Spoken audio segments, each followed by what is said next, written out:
William Morrow and Harper Audio present The Hidden World of the Fox by Adele Brand, read by Jane Mcdowell.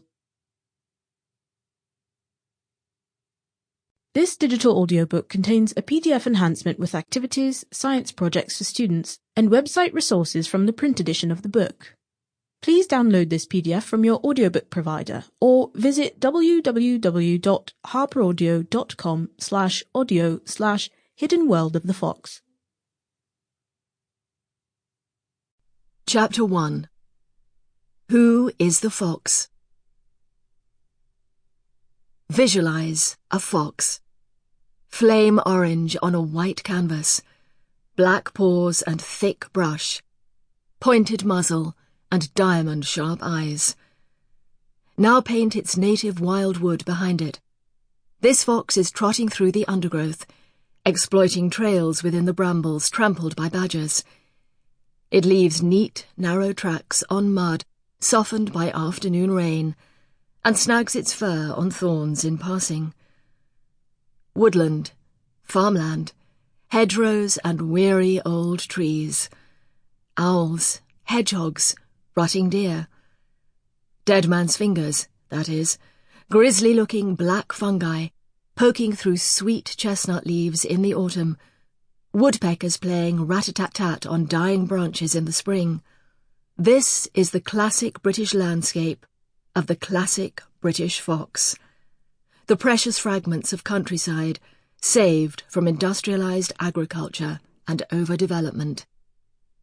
Ancient, intriguing, revitalizing and poetic, our rural semi-wild has enchanted animal-focused authors from Beatrix Potter to Colin Dan of the Animals of Farthing Wood fame. The fox of tradition lives squarely within it, running under a cloud of mythology stirred by friend and foe alike. But it is not the only fox of 21st century Britain. Imagine another dusk. This one after a day when chainsaws groaned and concrete mixers churned, and builders wolf-whistled at local women from a half-built rooftop.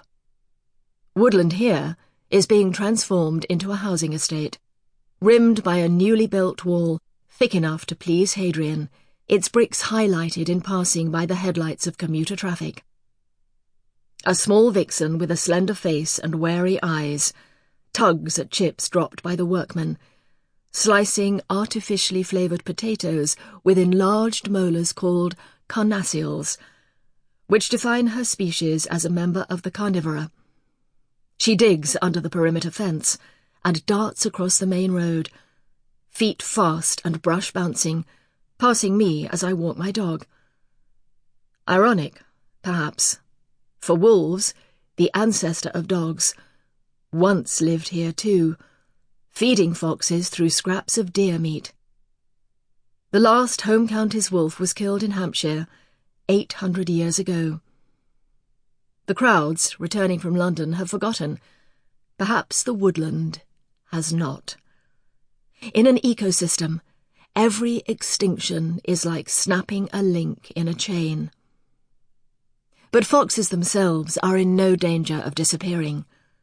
Into a driveway the vixen turns, past trees native to China, through a side gate sealed against burglars, into a garden where another fox is burying Baker's Complete dog biscuits.